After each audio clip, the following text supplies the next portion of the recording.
figured, if you haven't figured out by now, we didn't really prepare a whole lot. But we have a lot of movie props up here, replica props. We can talk about all of them. We can talk about how I got into it.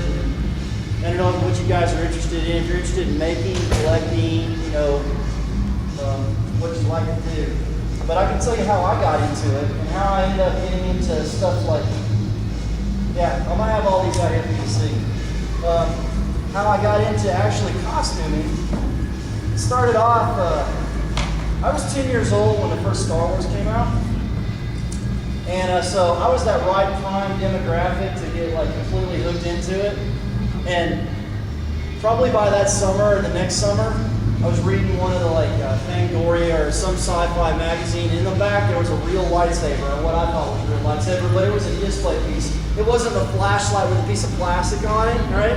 And I was like, oh, I gotta have that. How much was it? It was like 80 bucks. So I said, yes, I'm gonna start mowing grass right now. I was 11 or 12, right? And I mowed grass and saved every penny all summer long. And when I got to the end of summer, I didn't even have half of what I needed to get the lightsaber. And I was pretty, heartbroken. But, it eventually passed and faded on. Zoom ahead, I'm now like in my early 20s. Got a decent job, making good money. Hey, thoughts returned to that lightsaber. I started looking around. Well, it turns out that Star Wars, the original one especially, was made with all found stuff. They literally went down to an army surplus store and bought the entire thing. It said, let's make guns and ships and everything else out of it. So in order to make the very first lightsaber you ever see on any movie screen anywhere, it was literally a camera flash that you hold up in the air and go poof, a bunch of windshield wipers, and a piece of a calculator. So I went out and I got the camera flash, and I got the windshield wipers, and I found the right calculator and harvested the part out of it, and I made this lightsaber. And this is exactly like what you would see in the movie. This is identical to the movie. When I got done making it, I was like, that is the coolest damn thing that I've ever done in my life. I put it on the shelf and I stared at it for a week. And every day I came in and polished it, and petted it, and looked at it, and gazed at it. And then I decided, good Lord, I've got to do another one.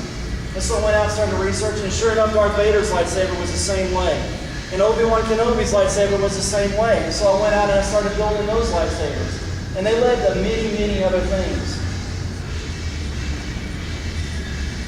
See if I can find something else in my little goodie bag here. You know my Return to the Jedi look down here? I don't. No? Oh, go ahead. Show. Oh, I was just saying, I did the same thing. I started out growing up as a kid. Every time Star Wars would come on TV, me and my dad would sit down and watch Star Wars, and that was our thing. Every time, Star Wars. And, I got, growing up, I had classic lightsabers, the action figures, but it wasn't, enough. I wanted what they had. I got to the same point on research, found the camera flash, got my windshield wipers. Empire Strikes Back was my favorite movie. The saber's a little bit different. So I went out and got all the little extra buttons and bobs to make the difference between, the one Santa built, the one I built. And same thing. Took a bunch of pictures of it. Was just thrilled to death. And I was like, okay, what can I do now? You can see like the grips are a little bit different, right? So the grips are screwed on. That's because, and just like my grips, these grips are flat and they're glued onto a round surface. They wanted to come off. So they started to come off. So in the next movie, they screwed them in. It's to screw them in. But you can see how very similar they are. And the activator is actually different on that one. You can see the activator there. But these are nothing more than just found pieces. This came out of a calculator. This little piece right here, actually slide it out. The old TI calculators had a lens on it so you could see the little red lights behind it. That's what that was. And that's all they did for the first movie, was just make a ton of stuff that way. And that's how I got hooked on it. Now, once I started doing this, I don't know about you, but I found the RPF. Yeah. Okay. The RPF.com. It's heaven. It is. It stands for the Replica Prop Firm. And there's a VRPF.com. Remember that, it's my mantra now, but there's a ton of geeks on there that all they want to do is sit and make different kinds of replica movie props. So they figure out, they research, they figure it out, they find out whether it's from found parts or sculpted parts or whatever. They go so far as to make full sets of armor. They will machine things. That probably brings me to my next topic. Go ahead, talk about that. Same way. saying they machine things, sometimes the bits get hard to find. On the Obi-Wan saber and the Luke Return of the Jedi saber, this was part of a grenade. Well, honestly, are you going to go find part of a grenade? It's kind of hard to find. So, you get bits that are hard to find, so people take them to a machine shop, they get the specifications and say, hey, make me this. Hey, my friends might want some of these, so they, get some interest together. A bunch of people go in, and all of a sudden you've got, it looks exactly like on the screen, but it's not made of exactly the same stuff. It's, brand new. Real materials. Right. So I was on the RPF one day, and I posted a question up. I said, has anybody ever done the Barbasol can from Jurassic Park? And somebody else chimed in and they said, I've never seen one, but I sure would like to. Well, eventually somebody came out and said, yeah, there was one that was out there, but it was really inaccurate. It wasn't very good. And so this thread got started. And the thread ended up being 1,000 posts long. And this group of us, there was about 25 total people, went out and got screen captures. Actually went to Universal Studios and found the original can, took measurements.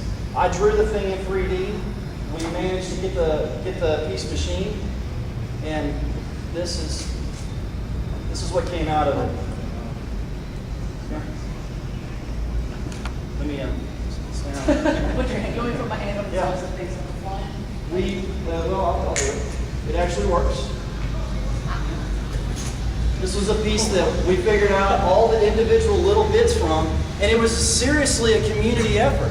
We literally had 20 or 25 people chiming in and coming in with all these different screen captures and behind the scenes bits and all these things of how, what was the bottom flat. There was a huge debate about the bottom of the can. Was it a real Barbasol can? Well, heck yeah, it was a real Barbasol can when he shot foam out of it. But the reality is, in the actual scene where you see him putting in the little vials, you can see that the bottom is flat. So I chose to go as screen accurate as I possibly could and had this stuff machined up. Now the group of us together, we did what's called a group buy. We all pitched in together. We paid for the machining process, went out and did it. It was basically a non-profit to all of us, and it was a communal effort. Again, the RPF.com generated 40 of these cans. At the time, it cost me about, I want to say it was just over $200 for all the total parts to machine this up, all the vials, I spent, little story here, the actual writing on the vials, I spent an hour in Office Depot, with a manager opening up every single label maker so we could find the right font for the vials. Yeah. But all that together was probably about $200 worth of stuff. This on eBay last month went for $800. Yeah. If I let it go, it'll shoot them out of there. Yeah. It's my baby. Yeah.